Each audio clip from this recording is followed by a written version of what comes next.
Hey, welcome to my narration of the box challenge that I did over on Venture Crew with Kale McDonald and JC Chase. This was the first episode of a hopefully ongoing series where artists draw sceneries within a tiny box.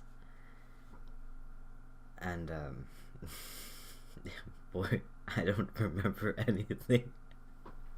Usually I'm very in tune with what I'm drawing, like on the OC Panic Hour and all that, but I blocked out everything from my memory and I remember nothing. Even in the episode, I was so quiet because I was focusing so hard on just trying to draw a scenery because I'm not a scenery type of artist.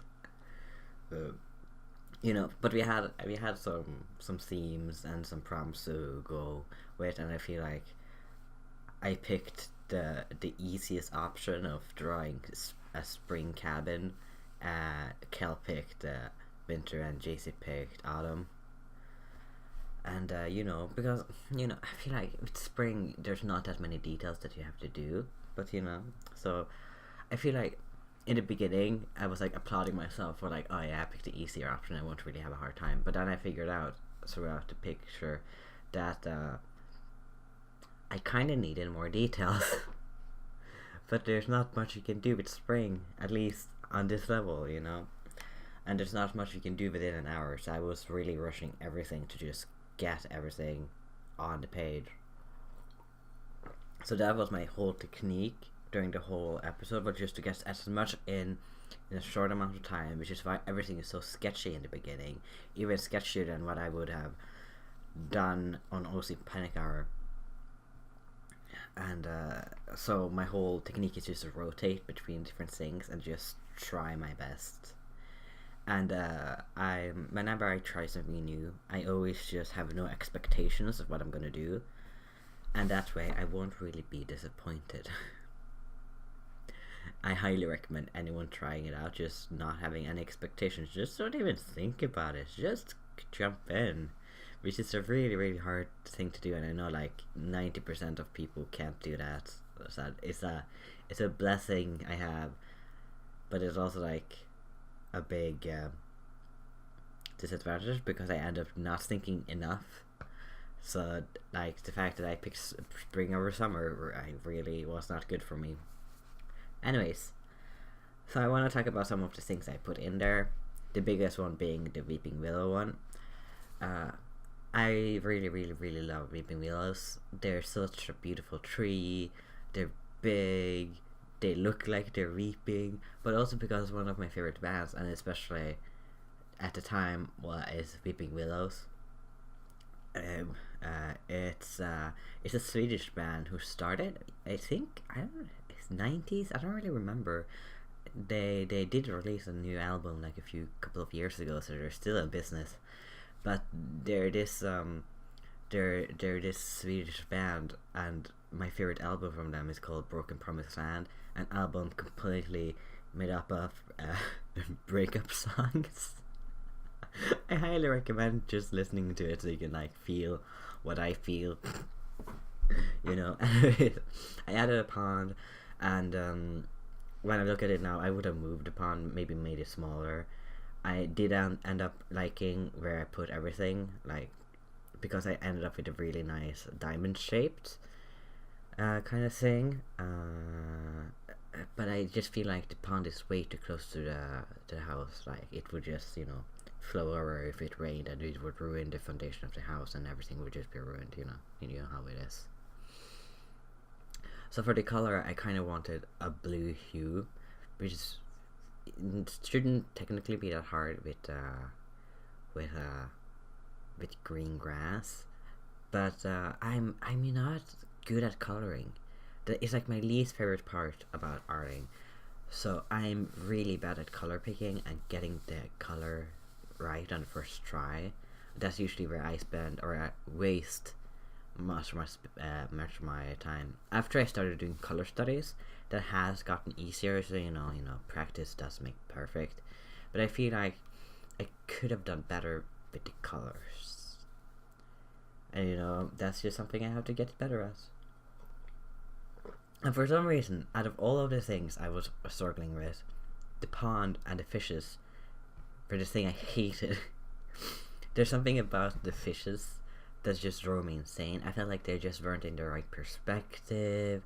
You know, I was going for koi fishes because at the time, Nate had been like texting me for weeks about how much he loves koi fishes and watching videos on that on YouTube, and he has been sending me links. I've been watching those, and so I was like, let's do a koi because Nate liked koi. And you know, there's something very harmonious. There's something very nice about the koi fish, you know. And here's like the reason why I really wanted summer instead of spring. I realized it right there. It was because I wanted a giant garden, like a really big, beautiful garden, but I couldn't do that in spring. So I ended up with these tiny flecks of plants being being born into the world. But I eventually, I don't know, I think I wanted originally there to be some corn, maybe some wheat, cucumber, tomatoes, you know, just kind of self-sustainable ish, at least in a tiny amount. And then right there I decided I wanted something on top of it, and I wanted it to be a little lawn chair, because my favorite part about spring is being able to sit outside and just enjoy life for a little bit. And then I also tried to add some bottles, beer bottles, wine bottles, whatever bottles, but it was surprisingly hard to get the perspective right on that too. So if I had like another 30 minutes, I would definitely have paid more attention to the lawn chair and added that more. And it also was an attempt to get more details with color in like more a complementary color, because there's a lot of green, there's a lot of blue, and you know, I wanted some red in there, and that was kind of what I wanted with the garden. And I just didn't think through the fact that there wouldn't be any fruits or anything, you know, red tomatoes, maybe some strawberries, just to get that, you know, get something interesting to look at. So that's what I was kind of trying on with the lawn chair. But again, it was really hard to do it because of the perspective, so that's why it looks so sketchy, and it was added so late too. And you know, throughout the video I will refine the water a tiny bit more, but I feel like, for me at least, water takes like at least a half an hour to build up. I just have a really, really hard time with it. You know, mainly because I've only done water a tiny bit in the past, you know. And I remember like one of my favorite YouTubers, Robin Sealark, she started off YouTube being a realistic painter. She would paint realistic water, so I would always like watch her videos on how to do it, and it, you know, and she has like so much complex color in it and everything that it's just, I want to be like her, and right now I'm just not there at the moment.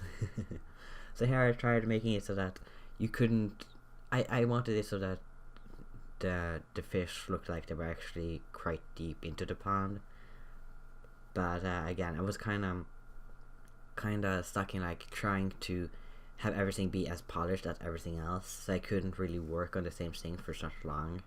So right now I'm here trying to add more light and all. I feel like that really made a piece pop. But one thing I just really struggled with, and I just couldn't get right, was to try and get a light source from the window go onto the grass. You could kind of see me do that earlier, and I just couldn't get it to look right. Again, I'm the type of artist that kind of needs time to do lighting and all that. Most people don't really see me actually shading and all that, and my main thing about it is because I find it very, very relaxing, which a lot of people find surprising, because I hate coloring but I love shading, which makes no sense. So when I shade, I usually take my sweet time doing everything I can. But here it was just jotting down in really, really big brushes and just hoping for the best. So some things I would do better or go back and change now that I have a ton of time. I would make the lanterns better. I feel like they were just kind of, you know, like the sticks of the lanterns, it just looks like they're floating. I would make the poles by the roof skinnier because they look very chunky and they look a bit out of proportion.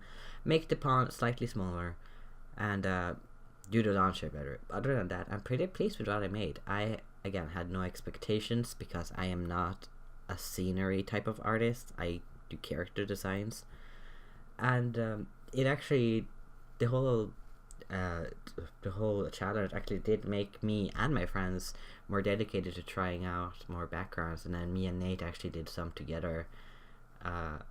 So I think Kale definitely succeeded in his want of in his journey of getting other people into art and all that. So I think I have actually learned quite a lot from this experience, and I'm hoping that I can do more isometric challenges in the future, and if not challenges, just drawings in generals. And hopefully I can, just have fun with it.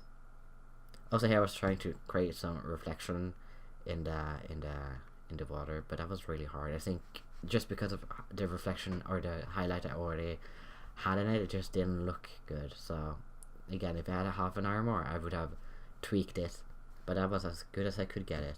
I actually completely forgot about it. Look, I completely forgot about the time. So when Kayla announced that we barely had any time left, I was legit freaking out, which is something that has never happened on any challenge until now. So this has been my isometric